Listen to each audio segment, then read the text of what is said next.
الحمد لله رب العالمين نحمده ونستعينه ونؤمن به ونتوكل عليه ونعوذ بالله من شرور أنفسنا ومن سيئات أعمالنا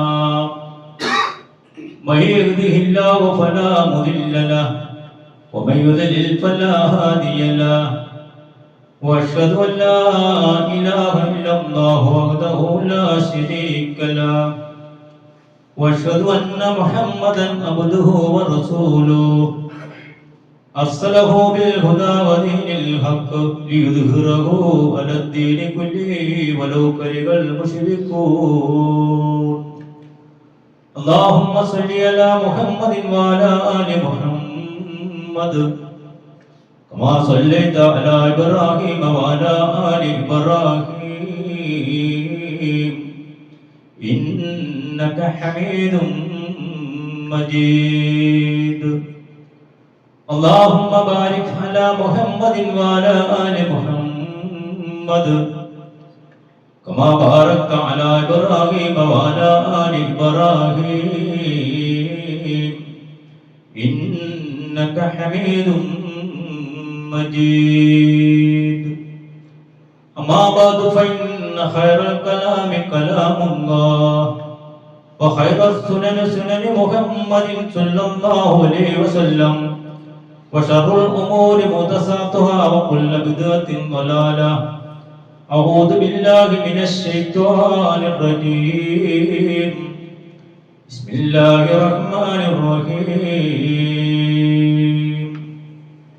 يا أيها الذين آمنوا اتقوا الله حق تقاته ولا تموتن إلا وأنتم مسلمون يا أيها الناس اتقوا ربكم الذي خلقكم من نفس واحدة وخلق منها زوجها وبث منهما رجالا كثيرا ونساء واتقوا الله الذي تساءلون به والأرحام إن الله كان عليكم رقيبا يا أيها الذين آمنوا اتقوا الله وقولوا قولا سديدا يصلح لكم أعمالكم ويغفر لكم ذنوبكم ومن يطع الله ورسوله فقد فاز فوزا عظيما بسم الله الرحمن الرحيم لعلي أعمل صالحا فيما تركت كلا إنها كلمة هو قائلها ومن ورائهم برزخ إلى يوم يبعثون يا أيها الناس اتقوا الله وعباد الله ബഹുമാനമുള്ള വിശ്വാസികളെ പ്രപഞ്ച സൃഷ്ടാവായ അല്ലാഹുവിന്റെ വിധിവിലക്കുകൾ അനുസരിച്ച് ജീവിക്കണമെന്ന് എന്നോട് എന്ന പോലെ നിങ്ങളോടും ഉണർത്തുകയാണ്, വസീയത്ത് ചെയ്യുകയാണ്. നബീന മുഹമ്മദ് മുസ്തഫ സല്ലല്ലാഹു അലൈഹി വസല്ലമയുടെ ചര്യകൾ ജീവിതത്തിന്റെ എല്ലാ മേഖലകളിലും പ്രാവർത്തികമാക്കുന്ന വിശ്വാസികളിൽ അല്ലാഹു നമ്മെ എല്ലാവരെയും ഉൾപ്പെടുത്തി അനുഗ്രഹിക്കുമാറാകട്ടെ. നമ്മളിൽ നിന്ന് രോഗങ്ങൾ കൊണ്ട് കഷ്ടപ്പെടുന്ന എല്ലാ സഹോദരന്മാരുടെയും രോഗങ്ങൾ ഷാഫിയായ റബ്ബ് സൗഖ്യം നൽകി അനുഗ്രഹിക്കുമാറാകട്ടെ. നമ്മളിൽ നിന്ന് മരണപ്പെട്ടു പോയിട്ടുള്ള എല്ലാ സഹോദരന്മാരുടെയും കബടങ്ങളെ അല്ലാഹു വിശാലമാക്കി കൊടുക്കുമാറാകട്ടെ. അവരെയും നമ്മളെയും അല്ലാഹു ജന്നത്തുൽ ഫിർദൗസിൽ ഒരുമിച്ച് കൂട്ടുമാറാകട്ടെ. സഹോദരിമാരെ, പരിശുദ്ധ ഇസ്ലാമിലെ ബർസഖിയായ ജീവിതത്തെ കുറിച്ച് ഒരു വിശ്വാസിയെ സംബന്ധിച്ചിടത്തോളം അവൻ മനസ്സിലാക്കിയില്ല എങ്കിൽ ഇതര സമൂഹങ്ങൾ അനുഷ്ഠിച്ചു പോകുന്ന വിശ്വാസം അല്ലെങ്കിൽ ആ വിശ്വാസത്തിന്റെ അടിസ്ഥാനത്തിൽ അവർ കർമ്മം ചെയ്യുന്ന അവസ്ഥയിൽ നമ്മൾ അധപ്പതിക്കും.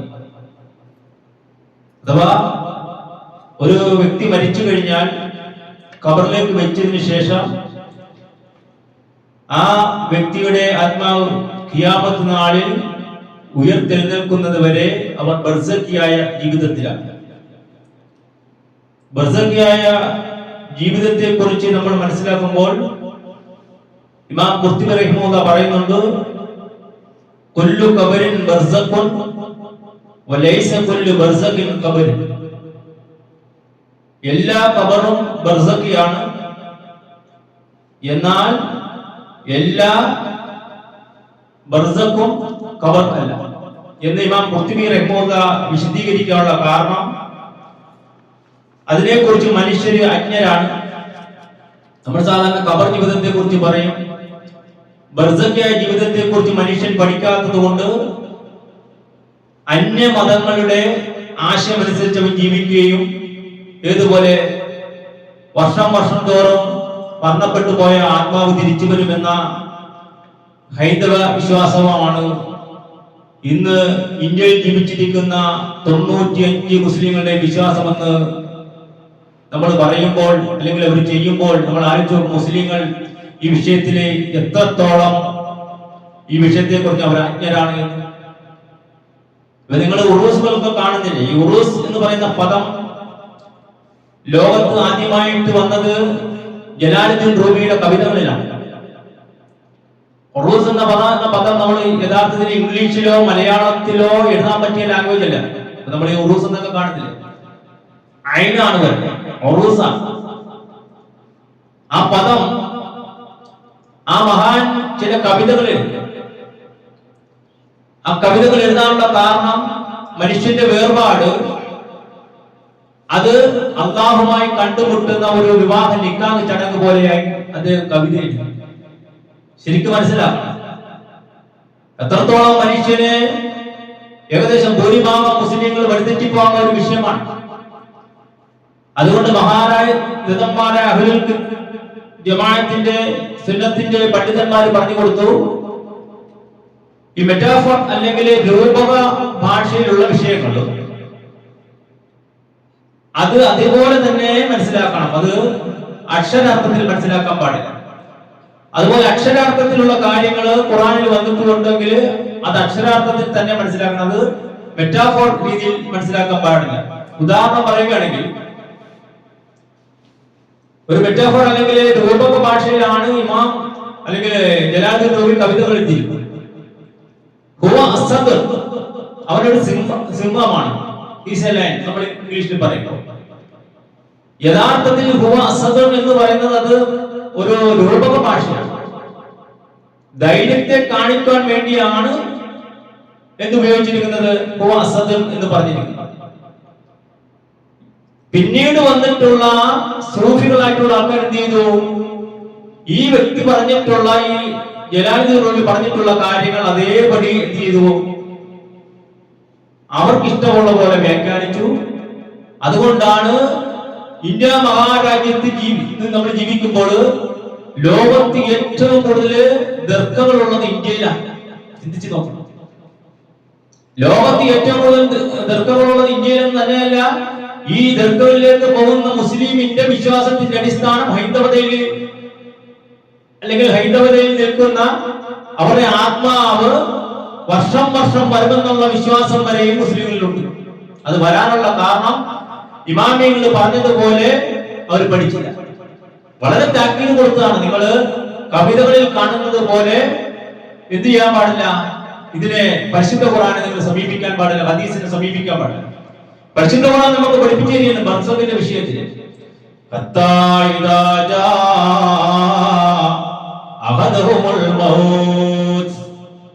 അങ്ങനെ ഒരാൾക്ക് മരണം വന്നെത്തുമ്പോൾ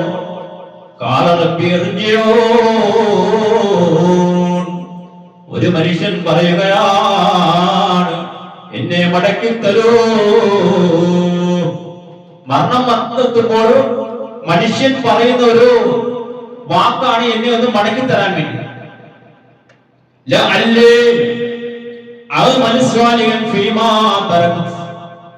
ഞാൻ പ്രവർത്തിക്കും, എന്ത് പ്രവർത്തിക്കും? നല്ല സൽക്കർമ്മം ഞാൻ പ്രവർത്തിക്കും. ഞാൻ ഏതൊക്കെ കർമ്മങ്ങൾ ഉപേക്ഷിച്ചിട്ടുണ്ടോ അതുപോലെയുള്ള നല്ല കർമ്മങ്ങൾ പ്രവർത്തിക്കാൻ റബ്ബേ നീ എന്നെ മടക്കി തരൂ എന്ന് മനുഷ്യൻ പറയുകയാണ്. അല്ലാഹു പറയുന്നു, കല്ലാ കല്ലാ, ഒരിക്കലുമില്ല. ഭൂമിയിലേക്ക് മരണപ്പെട്ടതിന് ശേഷം ഒരു മനുഷ്യന് മടങ്ങി പോകാൻ ചാൻസേ ഇല്ല. കല്ലാ ഇന്നഹാ കലിമത്തുൻ ഹുവ ഖായിലുഹാ, ഒരിക്കലുമില്ല, അതൊരു വാക്യമാണ്, അവനത് പറഞ്ഞുകൊണ്ടേയിരിക്കുന്നു. വമിൻ വറാഇഹിം ബർസഖുൻ ഇലാ യൗമി യുബ്അസൂൻ. ഇവിടെയാണ് പരിശുദ്ധ ഖുർആൻ ബർസഖ് എന്ന് പറയുന്ന ഒരു പദം ഉപയോഗിച്ചിരിക്കുന്നത്. വമിൻ വറാഇഹിം, അവരുടെ പിന്നിൽ ബർസഖുൻ, ഒരു മറയുണ്ട്, ഇലാ യൗമി യുബ്അസൂൻ, ഉയർത്തെഴുന്നേൽപ്പിക്കപ്പെടുന്നത് വരെ. അപ്പൊ നമ്മളിൽ നിന്ന് ആരെങ്കിലും മരണപ്പെട്ടു പോയിട്ടുണ്ടെങ്കിൽ നമ്മൾ ഇസ്ലാമിക ഭാഷയിൽ പറഞ്ഞാൽ അവർ ബർസഖ് ആയിട്ടുള്ള ലോകത്താണ്.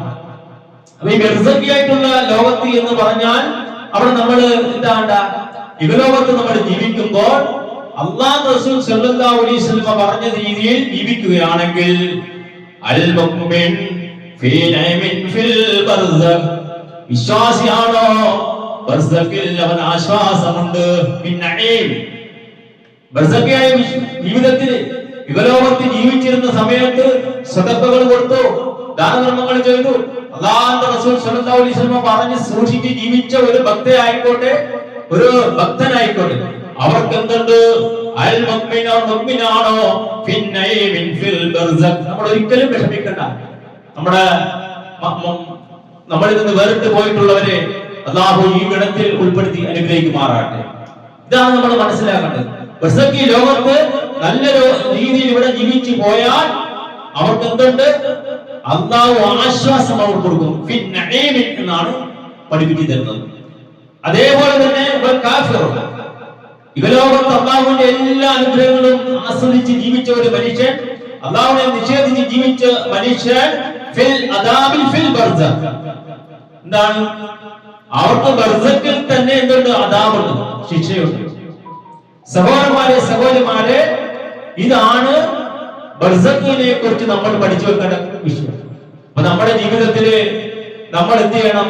നമ്മുടെ ഖബർ ജീവിതം, ബർസഖി ജീവിതം നന്നായി കിട്ടാൻ വേണ്ടി അല്ലാഹുവിന്റെ റസൂല് സ്വഹാബത്ത് കാട്ടിയിരുന്ന മാർഗത്തിലൂടെ നമ്മൾ കർമ്മങ്ങൾ ചെയ്ത് ജീവിച്ചാൽ നമുക്ക് അവിടെ നഈമുണ്ടാകും, സുഖമുണ്ടാകും, സൗഖ്യമുണ്ടാകും എന്ന് നമ്മൾ മനസ്സിലാക്കി. തന്നെയുമല്ല, ഇങ്ങനെ ബർസഖിയായിട്ടുള്ള ജീവിതത്തിൽ നമ്മൾ ജീവിച്ചിരിക്കുന്ന സമയത്താണ് സ്വാലിഹ്യങ്ങൾ നമ്മൾ ചെയ്തിട്ടുള്ള സൽക്കർമ്മങ്ങളുമായിട്ട് സുഭവനായിട്ടുള്ള ഒരു വ്യക്തി കടന്നു വരുന്നത്. ആ സമയത്ത് നമ്മൾ ആരും തന്നെ ചോദിക്കുന്നത്, അവിടെ കിടന്ന് നമ്മൾ ചോദിക്കും മൻ അന്ത. ആ സുഭവനായിട്ടുള്ള വ്യക്തി എന്ന് പറയുന്നത് മൻ അന്ത എന്ന് ചോദിക്കുമ്പോൾ അവര് പറയുന്നത് അന അമലു സ്വാലിഹ്, ഞാൻ നിന്റെ സ്വാലിഹായ കർമ്മങ്ങളാണ്. സഹോദരന്മാരെ, സഹോദരിമാരെ, നമ്മുടെ ജീവിതത്തിൽ പരിശുദ്ധമായ റമദാനൊക്കെ കടന്നു വരാൻ പോവുകയാണ്. അല്ലാഹു ആയുസ് തന്നെങ്കിൽ നമുക്ക് നമ്മുടെ കർമ്മങ്ങൾ, ഈ ബർസഖിയായ ജീവിതം നമുക്ക് എല്ലാവർക്കും ഉള്ളതാണ്. ആ ബർസഖിയായിട്ടുള്ള ജീവിതത്തിൽ നമ്മൾ പറയാനുള്ള കാര്യങ്ങൾ ഇവിടെ വെച്ച് നമ്മൾ ആലോചിക്കണം, നമ്മൾ ചിന്തിക്കണം. അല്ലാഹുവേ, ഞാനും ഒരിക്കൽ മരിക്കാനുള്ളവനാണ്. നമ്മുടെ മക്കളുടെ പ്രാർത്ഥനകൾ മാത്രമേ നമുക്കുണ്ടാവുകയുള്ളൂ. നമ്മുടെ മുമ്പിൽ സൽക്കർമ്മങ്ങളുമായി അസുഖനായ ഒരു മനുഷ്യൻ വരുമ്പോൾ നമ്മൾ ചോദിക്കും മൻ അന്ത എന്ന് ചോദിക്കുമ്പോൾ അന അമലുക സ്വാലിഹൻ, ഞാൻ നിന്റെ സ്വാലിഹായ സൽക്കർമ്മങ്ങളാണ്, ഞാൻ നിന്റെ സ്വാലിഹായ സൽക്കർമ്മങ്ങളാണ് എന്ന് ബർസഖിയായ ജീവിതത്തിൽ മാത്രമേ നമ്മൾ പറയുകയുള്ളൂ. എന്ന് പറയാൻ നമ്മൾ എവിടെ ജോലി ചെയ്യണം? എവിടെ പണിയെടുക്കണം? ഇഹലോകത്ത് നമുക്ക് എത്രയാണോ ആയുസ് തന്നിട്ടുള്ളത് അവിടെ നമ്മള് ആ സമയം വരെ നമ്മള് അള്ളാഹുവിന്റെ മാർഗത്തില് നമ്മൾ കർമ്മങ്ങൾ ചെയ്യണം, അനുഷ്ഠിക്കണം. അങ്ങനെ സ്വാലിഹായ കർമ്മങ്ങളാണ് എന്ന് പറയുന്നതോടൊപ്പം തന്നെ നമ്മൾ പ്രാർത്ഥിക്കും, എന്റെ റബ്ബേ ഖിയാമത്തിനെ നീ സ്ഥാപിക്കണമേ, ഖിയാമത്തിനെ നീ കൊണ്ടുവരണമേ. കാരണം എന്താ? മരണം കഴിഞ്ഞു ബർസഖിയായ ജീവിതത്തിലാണുള്ളത്. ഇനി ഉയർത്തെഴുന്നേൽപ്പുണ്ടാകണമെങ്കിൽ ഖിയാമത്ത് നാൾ വരണം. അതുകൊണ്ട് വിശ്വാസിയ പ്രാർത്ഥിക്കും, എന്റെ റബ്ബേ ഖിയാമത്ത് നീ സ്ഥാപിക്കണേ നാഥാ, എനിക്കെന്റെ ബന്ധുക്കാരുടെയും അതുപോലെ എന്റെ സമ്പത്തിന്റെയും അടുക്കലേക്ക് പോകാൻ അല്ലാഹു നീ ഇതിനെ ഖിയാമത്തിനെ കൊണ്ടുവരണമെന്നാണ് ബർസഖി ലോകത്ത് നമ്മൾ പ്രാർത്ഥിക്കുന്നത്. സഹോദരന്മാരെ, സഹോദരിമാരെ, നമ്മൾ ചിന്തിക്കേണ്ട കാര്യം, നമ്മുടെ മുസ്ലിം സഹോദരന്മാര് ഏതോ ഒരു നിഗൂഢ അജണ്ടയിൽപ്പെട്ട് വ്യതിചലിച്ചു കൊണ്ടിരിക്കും. നമ്മളിപ്പോ സാധാരണ പറയാം ഈമാൻ കാര്യം ഇസ്ലാം കാര്യം എന്നൊക്കെ പറയുന്നത്. അതോടൊപ്പം തന്നെ നമ്മുടെ മുസ്ലിം സഹോദരന്മാരുടെ ജീവിതം നമ്മളെടുത്ത് പരിശോധിക്കുകയാണെങ്കിൽ അവർ ജീവിക്കുന്നത് ഹൈന്ദവ വിശ്വാസത്തിന്റെ അടിസ്ഥാന തത്വമായിട്ടാണ്. കാരണം എന്താ? മുസ്ലിങ്ങളിൽ ഒരു വിഭാഗം അഥവാ ഭൂരിഭാഗം മുസ്ലിങ്ങൾ താം ജീവിക്കുന്നത്, ഞാൻ ആദ്യമേ പറഞ്ഞ രൂപകമായ ഭാഷയ്ക്ക് എന്ത് ചെയ്തു? അക്ഷരാർത്ഥത്തിലുള്ള വ്യാഖ്യാനം കൊടുത്തു. ഏതുപോലെ പരിശുദ്ധ ഖുർആനിൽ ഒരു ആയത്തുണ്ട്, വലില്ലാഹിൽ മശ്രിഖി വൽ മഗ്രിബ് ഫഅൈനമാ തുവല്ലു ഫസമ്മ വജ്ഹുല്ലാഹ്. മുസ്ലിങ്ങളെ ഫാസിസ്റ്റ് ശക്തികള് കബളിപ്പിച്ച, അല്ലെങ്കിൽ പരിശുദ്ധ ഖുർആന്റെയും തിരുസുന്നത്തിന്റെയും കാര്യം അത് വിട്ടുകളഞ്ഞ് നമ്മുടെ പ്രവാചകന്റെ അനുയായികളെയും വിട്ടുകളഞ്ഞ് വേറെ രീതിയിൽ സഞ്ചരിച്ച ആൾക്കാരെ ഫാസിസ്റ്റ് ശക്തികൾ കബളിപ്പിച്ച ഒരു വിഷയമാണിത്. എന്താ ഇവിടെ പറയുന്നത്? വലില്ലാഹിൽ മശ്രിഖി വൽ മഗ്രിബ്, എവിടേക്ക് തിരിഞ്ഞാലും അല്ലാഹുവിനുള്ളതാണ് ഏത്? കിഴക്കും പടിഞ്ഞാറും. വഅൈനമാ തുവല്ലു ഫസമ്മ വജ്ഹുല്ലാഹ്, നീ എവിടേക്ക് തിരിഞ്ഞാലും അല്ലാഹുവിന്റെ വജ്ഹ്, അത് കിഴക്കായിക്കോട്ടെ പടിഞ്ഞാറായിക്കോട്ടെ. സഹോദരന്മാരെ, സഹോദരിമാരെ, ഈ ആയത്ത് അവതരിക്കാൻ ഒരു കാരണമുണ്ട്. ഈ ആയത്ത് അവതരിക്കാനുള്ള കാരണം എന്താ? കിബില മാറ്റവുമായി ബന്ധപ്പെട്ടാണ് ഈ ആയത്ത് അവതരിക്കുന്നത്. ഏത് അറബി തഫ്സീറുകൾ നമ്മൾ എടുത്തു നോക്കിയാലും അല്ലാഹു റസൂൽ സ്വല്ലല്ലാഹു അലൈഹി വസല്ലം മക്കയിലായിരുന്നപ്പോൾ നിസ്കരിച്ചത് എങ്ങോട്ടാ? അതുപോലെ തന്നെ മദീനയിൽ വന്ന് നിസ്കരിച്ചത് എങ്ങോട്ടാ? അങ്ങനെ മസ്ജിദുൽ അഖ്സ, മസ്ജിദുൽ ഹറം, ഇതിന് അങ്ങോട്ടും ഇങ്ങോട്ടും അല്ലാഹു റസൂൽ സ്വല്ലല്ലാഹു അലൈഹി വസല്ലം ഈ കിബില മാറ്റവുമായി ബന്ധപ്പെട്ട്, നമസ്കാരത്തിന് കിബില മാറ്റവുമായി ബന്ധപ്പെട്ട് മദീനയിൽ വന്നിട്ട് എങ്ങോട്ട്? മസ്ജിദുൽ അഖ്സയിലേക്ക് ഒരു വർഷം, അതുപോലെ തന്നെ 4 മാസം, 16 മാസക്കാലം മസ്ജിദുൽ അഖ്സയിലേക്ക് തിരിഞ്ഞ് നിസ്കരിച്ചു. അപ്പൊ അവിടെ ചർച്ചാ വിഷയങ്ങൾ വന്നു. എന്താണ് നിങ്ങളുടെ മുസ്ലിങ്ങളായിട്ടുള്ള ആൾക്കാർ വന്ന് പറയുന്നു, ഇത്രയും നാള് കാബയിലേക്ക് തിരിഞ്ഞ് നിസ്കരിച്ച്? പല പല ചർച്ചകൾ വന്നു. അപ്പോൾ യഹൂദികളായിട്ടുള്ള ആൾക്കാർ പറഞ്ഞു, ഇതെന്ത് ഇപ്പൊ ഇങ്ങനെ? അപ്പോൾ അല്ലാഹു റസൂൽ സ്വല്ലല്ലാഹു അലൈഹി വസല്ലം, നബി സ്വല്ലല്ലാഹു അലൈഹി വസല്ലമയുടെ ആഗ്രഹം എന്തായിരുന്നു? ഇബ്രാഹിം നബി അലൈഹി സ്വലാത്തു വസ്സലാമിന്റെ പടുത്തുയർത്ത കാബയിലേക്ക് എന്റെ ഈ ദർശനം അല്ലെങ്കിൽ കിബില നിശ്ചയിച്ച് തന്നിരുന്നെങ്കിൽ എന്ന ആഗ്രഹത്തിനനുസരിച്ച് അല്ലാഹു ചെയ്തു മസ്ജിദുൽ ഹറമിലേക്ക് കിബില നിശ്ചയിക്കുന്ന ഈ വിഷയം വരുന്നു. അപ്പോൾ ബഹുദൈവ വിശ്വാസികളായിട്ടുള്ള ആൾക്കാരും യഹൂദികളും നബി സ്വല്ലല്ലാഹു അലൈഹി വസല്ലം തമാശയാക്കുന്നു. ആ സമയത്താണ് വലില്ലാഹിൽ മശ്രിഖി വൽ മഗ്രിബ് എന്ന് പറയുന്ന ആയത്ത് അല്ലാഹു അവതരിപ്പിക്കുന്നത്. പക്ഷേ ജലാലുദ്ദീൻ റൂമി എന്ന് പറയുന്ന വ്യക്തി എന്ത് ചെയ്തു? ഈ ആയത്തിന് വേണ്ടി ഒരു കവിത രചിച്ചു. നിങ്ങൾ ചിന്തിക്കണം, അഹ്ലുസുന്നത്തിന്റെ ഇമാമിങ്ങൾ പറയുന്നത് എന്താ? നിങ്ങള് മജാസിയായിട്ടുള്ള കാര്യങ്ങള് ഹഖീഖത്തായിട്ട് നിങ്ങൾ തിരിക്കരുത്, തിരിച്ചാലും പോയി. ഇവിടെ പേർഷ്യൻ ഭാഷയിൽ ഇമാം ജലാലുദ്ദീൻ റൂമി പറയുന്നത് ഹർ തർഫ് കെ റൂയി കോനി, പേർഷ്യൻ ഭാഷയിലാണ് എഴുതിയിരിക്കുന്നത്. അൻജസാത് റൂഹി ദൗസത്ത്, നീ തിരിയുമ്പോൾ ഏത് ദിശയിലേക്കാണോ തിരിയുന്നത് പ്രിയന്റെ മുഖം അവിടെയാണ്, അല്ലെങ്കിൽ അല്ലാഹുവിന്റെ മുഖം അവിടെയാണ്. ശരിക്കും ചിന്തിക്കണം. പരിശുദ്ധ ഖുർആനും തിരുസുന്നത്തും സ്വഹാബത്ത് മസ്ജിദ് അഖ്സയിൽ നിന്ന് മസ്ജിദുൽ ഹറമിലേക്ക് അല്ലാഹു റസൂൽ സ്വല്ലല്ലാഹു അലൈഹി വസല്ലമക്ക് വഹീ പകരം കൊടുത്ത ആയത്തിനെ അത് ആര് ഒരു കവിതാ രൂപത്തിലാക്കി? ആര്? ജലാലുദ്ദീൻ റൂമി. ജലാലുദ്ദീൻ റൂമി ഈ വിഷയം എഴുതുന്നത് ഏതുപോലെയാണ്? മജാസ് രീതിയിൽ. മജാസ് എന്ന് പറഞ്ഞാല് ഞാൻ മുമ്പ് പറഞ്ഞു, നമ്മള് ഇംഗ്ലീഷിലൊക്കെ മെറ്റാഫോർ ഗ്രാമറിലെ മെറ്റാഫോർ സെന്റൻസ് ഇല്ലേ, അതേപോലെ ലഘു അനുസരിച്ച് പറഞ്ഞു. അപ്പൊ ഇതിലെന്താ പറയുന്നത്? നീ ഏത് രീതിയിലേക്ക് തിരിഞ്ഞാലും അവിടെ ആരുണ്ട്? അല്ലാഹു ഉണ്ട്. സഹോദരന്മാരെ, സഹോദരിമാരെ, ഇത് ത്വരീഖത്തിന്റെ ആൾക്കാർക്ക് കിട്ടിയപ്പോൾ എന്തായി മാറി? അല്ലാഹു എല്ലായിടത്തും ഉണ്ട്, അവിടെ തൂണിലും തുരുമ്പിലും എല്ലായിടത്തും ഉണ്ടെന്നുള്ള ആശയം ആർക്ക് കിട്ടി? ഇന്ത്യയിൽ ജീവിക്കുന്ന സൂഫികൾക്ക് കിട്ടി. ഇനി എന്ത് ചെയ്തു? അതിന്റെ കൂടെ ഈ ജലാലുദ്ദീൻ റൂമി എഴുതിയിട്ടുണ്ട്, എന്റെ മരണമുണ്ടല്ലോ, ഞാൻ മരിച്ചാൽ ആ മരണം അത് ഉറൂസാണ്, അല്ലെങ്കിൽ അത് വിവാഹ നിശ്ചയം പോലെ, അല്ലെങ്കിൽ വിവാഹത്തിന്റെ നിക്കാഹ് പോലെ കണ്ടുമുട്ടുന്ന ഒരു ഏർപ്പാടാണ്. ആരായിട്ട്? അള്ളാഹുമായിട്ട് കണ്ടുമുട്ടുന്ന ഏർപ്പാട്. അപ്പോൾ എന്ത് വന്നു? അള്ളാഹു എന്ന് പറയുന്നത് ഹൈന്ദവ വിശ്വാസത്തിന്റെ അടിസ്ഥാനത്തിലായി ഇന്ത്യയിലെ മുസ്ലിങ്ങൾക്ക് തന്നെയുമല്ല ഉറൂസ്, അല്ലെങ്കിൽ ഈ വിവാഹ നിശ്ചയം നിക്കാഹാണ് മരണം. പിന്നീട് അതിന്റെ അടുത്ത വർഷം വരുമ്പോൾ എന്താകും? ഇപ്പൊ നിക്കാഹ് ആണെങ്കിൽ അടുത്ത വർഷം വരുമ്പോൾ വിവാഹ വാർഷികം വരുന്നത് പോലെ ഞാൻ എന്റെ റൂഹ് വേർപെട്ടാലും അടുത്ത വർഷം വീണ്ടും വരുന്നു. എന്തായി മാറി? റൂഹ് വിട്ടുപോയ റൂഹ് വർഷം ഇങ്ങോട്ട് വരുന്നു. ഇമാം ജലാലുദ്ദീൻ റൂമിയുടെ കവിതയ്ക്കനുസരിച്ച് സൂഫികൾ വ്യാഖ്യാനം കൊടുത്തു. എന്ത് സംഭവിച്ചു? ഹൈന്ദവ വിശ്വാസത്തിലേക്ക് എത്തപ്പെട്ടു. അതുകൊണ്ടാണ് സഹോദരന്മാരെ, സഹോദരിമാരെ, ഉറൂസ് എന്ന് പറയുന്ന ആ കേന്ദ്രങ്ങളിൽ ആ ആത്മാവ് നല്ലൊരാത്മാവായിരിക്കാം, മരണപ്പെട്ടു പോയ നല്ല പണ്ഡിതനായിരിക്കാം, അവര് വർഷം അവിടെ റൂഹ് അവിടെ വരുന്നു എന്നുള്ള വിശ്വാസം. ഇപ്പൊ നമ്മുടെ പള്ളിയിലേക്ക് ഒരു നല്ല സ്വാലിഹായിട്ടുള്ള ആളുണ്ടെങ്കിൽ നമ്മൾ എന്ത് പറയും? നമുക്ക് ദുആ ചെയ്യാൻ പറയുന്നത്. അതുപോലെ അവിടെ ആത്മാവ് ഉറൂസിന്റെ സമയത്ത് എന്തുണ്ട്? അവിടെ സന്നിഹിതനായിട്ടുണ്ട്. അതുകൊണ്ട് എല്ലാ വിഷയങ്ങളും അവരോട് പറയാം. കഴിഞ്ഞ ദിവസം അടിയാർ കണ്ണൂരില് ഉറൂസ് നടക്കുക. എന്തൊക്കെയാണോ അവിടെ ഈ പൗരോഹിത്യ ഉസ്താദുമാർ വിളിച്ചു പറയുന്നത്? കാരണം അവരുടെ അഭിപ്രായം ഹൈന്ദവ വിശ്വാസമാണ്. ആത്മാവ് വന്നിരിക്കുകയാണ്. അവിടെ പറയുകയാണ്, കുഞ്ഞുങ്ങളില്ലാത്തവർക്ക് കുഞ്ഞുങ്ങളെ കൊടുക്കണമെന്ന് നേരിട്ട് പറയാം.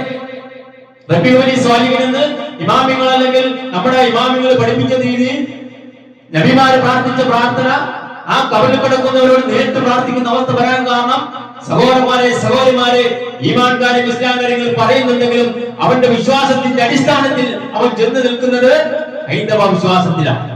പേര് മുസ്ലിം. എങ്ങനെയാണ് തെറ്റിപ്പോകാനുള്ള കാരണം? പരിശുദ്ധ ഖുർആൻ തിരുസുന്നത്തോ ഇവിടെ പഠിപ്പിച്ചപ്പോൾ അതിന്റെ അർത്ഥം പഠിക്കേണ്ട കാര്യമില്ല, അത് മാറ്റിവെച്ചു. പകരം ഇവര് കവിതകളിലൂടെ ഈ പരിശുദ്ധ ഖുർആനിന്റെ അർത്ഥം മാറ്റിവെക്കുക തന്നെയുമല്ല, അവർക്ക് ഇഷ്ടമുള്ള രീതിയിൽ പരിശുദ്ധ ഖുർആനെ വ്യാഖ്യാനിച്ചു. അതിന്റെ അർത്ഥം പറഞ്ഞു കൊടുക്കുന്നവരെ അവര് വഴിതെറ്റിയവരാണ്, അവര് വിരച്ചവരാണ്, അവര് വഹാബികളാണ്, അവര് ജീവിതത്തില് നമ്മളെ പിന്നിക്കൊണ്ടാക്കുന്നവരാണ് എന്ന് പറഞ്ഞ് സഹോദരന്മാരെ, സഹോദരിമാരെ, ഹൈന്ദവ വിശ്വാസത്തിന്റെ അടിസ്ഥാനം പേര് നടക്കുന്ന പൗരോഹിത്യം നമ്മുടെ മുസ്ലിം സഹോദരന്മാരെ, മുസ്ലിം സഹോദരിമാരെ, നമ്മുടെ ഉമ്മമാരെ, മുസ്ലിം സഹോദരന്മാരെ ഇങ്ങനത്തെ ഒരു വിശ്വാസത്തിൽ നമ്മൾ കൊണ്ടുപോവുകയാണെങ്കിൽ ബർസഖിയായിട്ടുള്ള ജീവിതത്തിൽ കർമ്മങ്ങൾ പരിശോധിക്കുന്ന സമയത്ത് അവിടെ ആരുടെ വിശ്വാസമായിരിക്കും? നിങ്ങൾ ആലോചിച്ചു നോക്കൂ. നമ്മളിത് നിങ്ങളുടെ സഹോദരന്മാർ, ഇത് ചെറുപ്പക്കാർ മാത്രമേ മനസ്സിലാവുകയുള്ളൂ. ഈ ഇസ്ലാമിന്റെ ഈ സന്ദേശം സത്യസന്ധമായി പച്ചയായി നിങ്ങൾ മനസ്സിലാക്കുന്ന ഈ വിശ്വാസ സമൂഹത്തിലേക്ക് അല്ലാഹു കുറെ ചെറുപ്പക്കാരെയാണ് കൊണ്ടുവരുന്നത്. കാരണം എന്താ? ഖുർആൻ അങ്ങനെ തന്നെയാണ് വരുന്നത്. വിശ്വാസികൾ ചെറുപ്പക്കാർ ധൈര്യത്തോടുകൂടി നിൽക്കുന്നു എങ്കിൽ മാത്രമേ ഈ പൗരോഹിത്യത്തിൽ നിന്ന് നമ്മുടെ കുടുംബങ്ങളിൽ താമസിക്കുന്ന മുസ്ലിങ്ങളെ നമുക്ക് രക്ഷപ്പെടുത്താൻ കഴിയുള്ളൂ. അത്രക്ക് അപകടകരമായ വിഷയത്തിലേക്കാണ് നമ്മുടെ മുസ്ലിം സഹോദരന്മാരെ ചെന്നുപെട്ടിരിക്കുന്നത്. കാരണം അവരുടെ ഓരോ വിഷയത്തിൽ നിങ്ങൾ ആലോചിച്ച് നോക്കൂ. കഴിഞ്ഞ ദിവസം ഈ മശായിഖന്മാർ പറഞ്ഞു നടക്കുന്ന ആ ആൾക്കാരെ സ്വീകരിക്കാൻ ഇന്ത്യാരാജ്യം ഭരിക്കുന്ന ഫാസിസ്റ്റ് ശക്തികൾ കൈ കൊടുത്ത് സ്വീകരിക്കണം. കാരണം അവർക്കറിയാം ഇവന്റെ കയ്യിലിരിക്കുന്ന ദീന്, ഇവൻ പറയുന്ന ദീന് അല്ലാഹു റസൂൽ സല്ലല്ലാഹു അലൈഹി വസല്ലം പഠിപ്പിച്ചു തരുന്നത് ഇസ്ലാമിന്റെ ശത്രുക്കൾ വരെ തിരിച്ചറിയുന്നുണ്ട്. നമ്മൾ മനസ്സിലാക്കണം. അവരവരെ കെട്ടിപ്പിടിക്കുകയാണ്, വാരിപ്പുണരുകയാണ്. സഹോദരന്മാരെ, സഹോദരിമാരെ, കുറച്ച് കുലം ഏറ്റവും കുറച്ച് മാത്രമുള്ള സത്യസന്ധരായിട്ടുള്ള ഒരു വിഭാഗം ആൾക്കാർ മാത്രമേ തൗഹീദുമായിട്ട് മുന്നോട്ട് പോവുകയുള്ളൂ.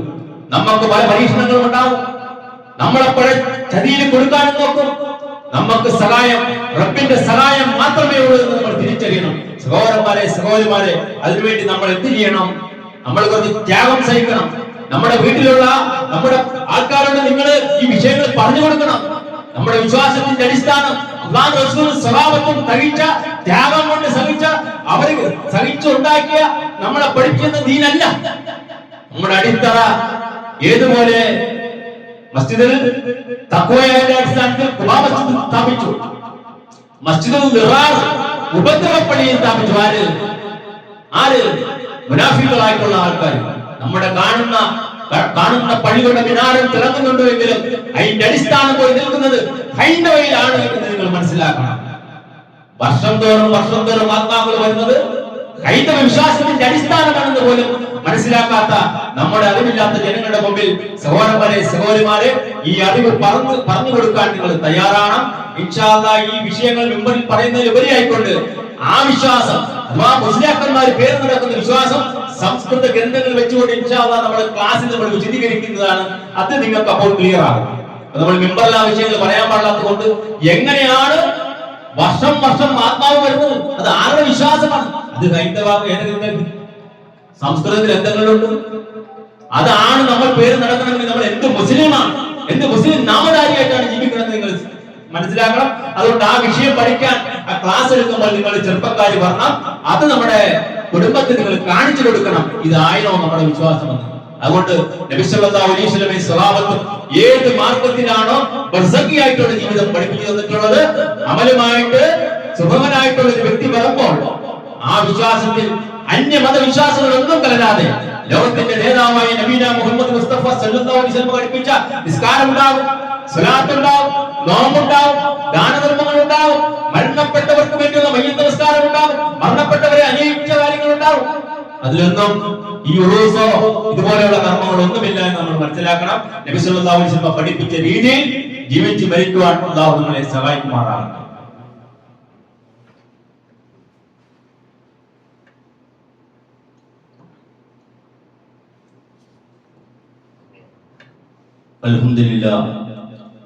അൽഹംദുലില്ലാഹി الذي هدانا لهذا وما كنا لنهتدي لولا أن هدانا الله.